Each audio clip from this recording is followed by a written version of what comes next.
battle over the Second Amendment is now mainly being fought at the state level. One state with a lot going on these days is Nevada. Joining us live from the Nevada Firearms Coalition is Don Turner. How's it going, Don? Good. How are you today? I'm doing pretty good. What about yourself? Not too bad. Awesome. So tell us about Nevada Firearm Coalition. Well, we're an NRA state association for Nevada, and we started 5 years ago because the other state association went defunct. We have a foundation, we have the regular coalition, and we also have a political action committee. So as you mentioned, there's a lot of problems in Nevada with gun laws.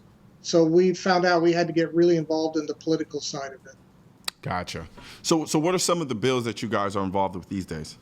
Well, right now at the legislature, we have, well, first off, we just got done licking our wounds with a big fight with Michael Bloomberg.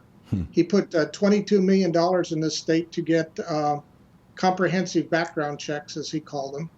And the funny part about it is they did it through a ballot initiative. And the law says, state law says that once you have a ballot initiative, you can't change it for 3 years. Well, his really high-powered, fancy attorneys screwed up in the fact that Nevada is what they call a point of contact state, and the FBI will only take background checks from the state of Nevada and not from dealers. There's only 13 states that are set up that way. Really? So we're a point of contact state. So if you buy a gun in Nevada, you go to a dealer, they call the State Department of Public Safety, they check it against the state database, and then they also do it in front of the FBI. But the FBI will only talk to the state. So a dealer cannot go straight to the FBI. They won't take the calls. Well, Bloomberg's ballot initiative said that it had to go through the dealer. So the FBI has told Nevada that the law is no good. So now they spent $22 million and passed a law that can't be enforced and it can't be implemented. So we're kind of chuckling about that. We kept telling them it was unenforceable, but they wouldn't listen to us. So they had to pay for a bad mistake. So we kind of been enjoying that. But as a result of Bloomberg's background initiative, the majority of the legislature became Democratic this year. So we're monitoring, and also we're involved in firearms and in conservation if it's related to firearms, like hunting issues. Yeah. So there's 21 bills at the legislature right now. We're only supporting 6 of them, and we're opposed to 13 of them. I'm sorry. No, you're good. I need to turn it off. And we're opposed to 16 of them, which is 61% of the bills are no good that we're opposing. So we've had to hire a full-time lobbyist up in Carson City, and we have our PAC. We have a PAC management team, and we're staying right on top of it. We're testifying. And one of the things that happened was we were able to get a grant through the NRA for what we call CapWiz. And what this program does is allow us to reach out to gun rights people in Nevada. We send alerts to them, and then they can push a button and send emails to all their legislatures. So in the last 3 sessions we've been doing this, we got a reputation of being a big dog with a big bite at the state legislature. That's awesome. That's kind of where we are. But some of the bills that we have are pretty bad. The legislature only meets every other year. So they have 120 days to get everything done. So it's we know how efficient legislatures are. Yeah, well, thank God.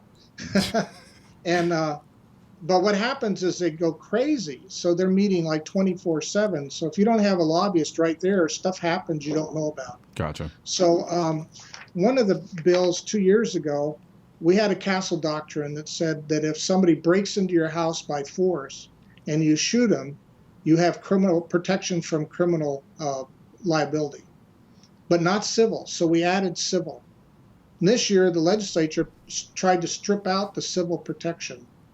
And through our alerts and everything else, the outrage was so great, the legislatures actually dropped that bill.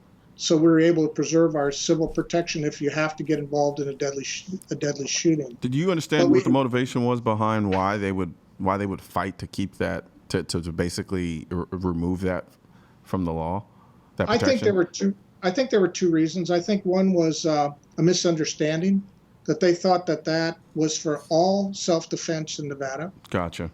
And the second reason is a lot of the legislatures are attorneys, and they're private practice attorneys. And not that I'm being skeptical, but I think they might have saw some potential for some economic gain, shall I say? No, really? Really. Not to be charitable, yeah. Yeah, sometimes my cohorts can be a little opportunistic, to say the least. Gotcha. Yeah, and I asked that question just because sometimes, that kind of surprised me when you said maybe it was just kind of misinformation about confusion with respect to what it actually applied to, because sometimes I think even me I can kind of go at the helm and I'm like, why would you want to do that? And then it's like, well, we thought this, and it's like, oh no, that's not how it works. That's right. So that's very interesting to pick up on. The thing is the laws are very specifically written, and if you're going to be an advocate, you have to understand the laws and how they're written and also how they apply. Now, I was a peace officer for 30 years before I moved to Nevada, so I had to learn to read the laws and interpret them. And I was in management, so I actually had to write laws. Gotcha. So I'm not an attorney, but when I look at a law, I can say, hey, this applies to this, it doesn't apply to that. And where they got confused is the castle doctrine basically says your castle is your home. Yeah. And then there's what they call the stand your ground laws, which means you have a duty to not retreat. Yeah. Right. Well, they were mixing the two together. Gotcha. And when we cleared it up that this civil protection was only for in your house, then they lost the reason, because what was quoted to us is they thought that the Trayvon Martin thing is they should have an ability to sue. Gotcha. So we were able to separate the two issues and get that bill killed. But that's an example of staying on top of something. And we have another bill we don't like. One of our philosophies, and it should be everybody's philosophies, you shouldn't lose your rights unless you have a day in court. It has to be court adjudicated. Absolutely. They have a couple bills now that if you have a restraining order put out against you, it allows the cops to seize your guns and take away your Second Amendment rights with just a restraining order. And we're fighting that because you don't have a day in court. I can get a restraining order on a cat if I wanted to. Right. And so I absolutely agree with that in that sense. Unfortunately, we've run out of time. That's fine. But Don, would love to have you back on to talk about some more of the efforts that you guys are engaged in.